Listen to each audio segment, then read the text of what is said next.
மக்களே வணக்கம். நிறையா சப்ஸ்கிரைபர் வந்திருக்கீங்க, நிறையா வியூவர்ஸ் வந்திருக்கீங்க, ரொம்ப சந்தோஷம். இன்னும் எனக்கு லைக் பண்ணுங்கள், இன்னும் சப்ஸ்கிரைபர் நிறையா வரணும். கிட்டத்தட்ட 4000 சப்ஸ்கிரைபரை தாண்டிட்டேன் நானும். விளையாட்டாக போட்ட வீடியோக்கள் தான் இருந்தாலும் விட்டுறக்கூடாது அப்படின்னு சொல்லிட்டு ஏதாவது ஒன்று உங்களுக்கு, அதாவது உங்களுக்கு தேவையானது சமையல், காமெடி, ஒரு நல்ல செய்திகள், இந்த மாதிரி தான் நான் போட்டுட்ருக்கேன். இடையில கொஞ்சம் பாட்டு, இதெல்லாம் சின்ன பிள்ளை ஆசை, புரியுதுங்களா? அப்போல்லாம் பாடிக்கிட்டே இருப்போம்ல, அந்த ஆசையும் இதில் நாங்கள் நிறைவேற்றிட்டோம். இப்போ நான் என்ன சொல்ல வரேன்னா, நமக்கு வாழ்க்கையில் உதவி செய்தவர்களை நம்ம என்றைக்குமே மறக்கக்கூடாது, புரியுதுங்களா? தெய்வம் நமக்கு நேராக வரமாட்டாங்க.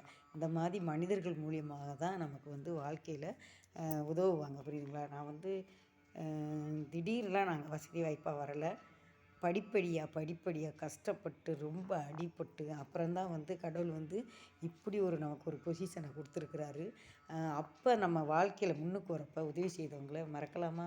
மறக்கக்கூடாது. நான் என் பிள்ளை ஃபஸ்ட்டு எங்கள் வீட்டில் டிகிரி படிக்கிற ஃபஸ்ட்டு பிள்ளை என்னோடய பிள்ளை தான்.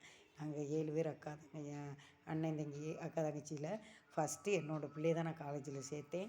அப்போ சேர்க்குறப்ப பார்த்திங்கன்னா, அப்போ கையில் அன்னாடு பட்ஜெட் தான் இல்லை. அப்போ ஃபைனான்ஸ் வாங்கி தான் நாங்கள் படிக்க வைப்போம். ஃபைனான்ஸ் வாங்குறப்ப உங்களுக்கு 5000ரூபா ஃபைனான்ஸ் வாங்கினா ரூ. 500 எடுத்துக்குவாங்க. அப்போ மீதி 4500 தான் கொடுப்பாங்க. அந்த ஃபீஸ் எவ்வளோ தெரியுமா? 4550 ஃபீஸு.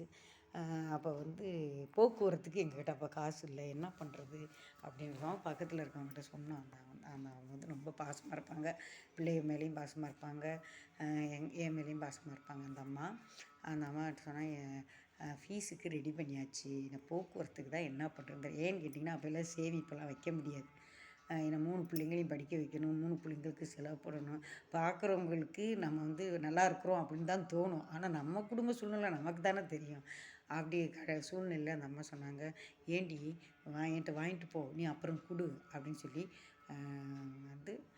நம்ம கையில் 200 கொடுத்தாங்க எக்ஸ்ட்ரா, புரியுதுங்களா? அப்போ நம்ம ஒரு டீ சாப்பிடுவோம், போயிட்டு வருவோம். நான், எங்கள் பையன், எங்கள் வீட்டுக்கார் 3 பேரும் தான் போனோம் அட்மிஷன் போடுறதுக்கு ஃபஸ்ட்டு. அப்போ செலவுக்கு வேணும் இல்லையா? இந்த மாதிரி தான் பிள்ளைகளை நான் படிக்க வச்சேன். நான் ஃபைனான்ஸ் வாங்குவேன், ஃபீஸ் கட்டுவேன். ஒவ்வொரு தடவையும் அப்படி தான். அவனுங்களும் சின்ன சின்ன வேலைகளுக்கு போய்ப்பார். அதாவது ஒரு டியூஷன் எடுக்கிறது, அவங்க அப்பாவுக்கு ஹெல்ப் பண்ணுறது, இந்த மாதிரிலாம் இருந்தானுங்க. இருந்தாலும் சம்பளம்லாம் கொடுக்க மாட்டார் பிள்ளைகளுக்கு. போய் அப்பாவுக்கு உதவி செஞ்சுட்டு சாப்பிட்டு வந்துடுவானுங்க, அவ்வளோதான். அவர் கொடுக்குற காசை வச்சு தான் நான் என் பிள்ளைகளை ஒரு லெவலுக்கு கொண்டு வர முடியும். அப்போ அவங்க எனக்கு உதவி செஞ்சாங்க. அவங்களெல்லாம் நம்மளாம் சாகிற வரைக்கும் மறக்கக்கூடாது, புரியுதுங்களா?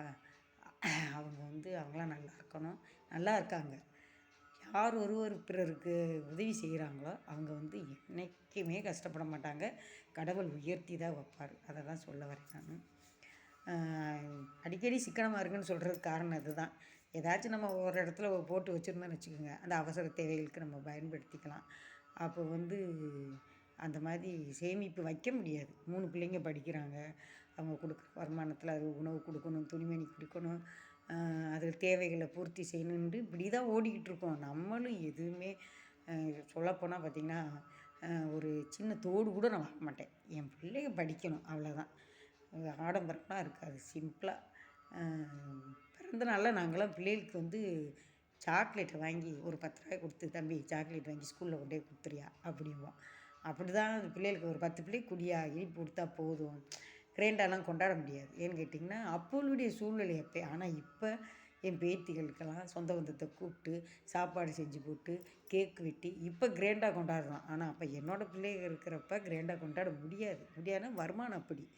அதுக்குள்ளே அவனுங்களுக்கு ஆனால் 10 ரூபா 5 ரூபா கையில் கொடுத்து மிட்டாய் வாங்கி பிள்ளைகளுக்கு கொடுப்பா அப்படின்னு சொல்லி விட்டுருவேன் நான். ஏன்னா ஒரு 4 பேர்த்துக்கு இனிப்பு கொடுத்தா நல்லது தானே அப்படின்னு சொல்லுவேன் நான். இந்த மாதிரி படித்ததுனால தான் பிள்ளைகளும் கஷ்டத்தை உணர்ந்து படித்து வாழ்க்கையில் முன்னுக்கு வந்தாங்க, புரியுதுங்களா? எல்லா சௌகரியமே நம்ம பிள்ளைகளுக்கு கொடுத்தோன்னு வைங்களேன், அது அதுகளுக்கு தெரியாது கஷ்டம். இப்போ அம்மா பாரு, காசு இல்லாமல் கஷ்டப்படுறாங்களே, நம்ம என்ன செய்ய?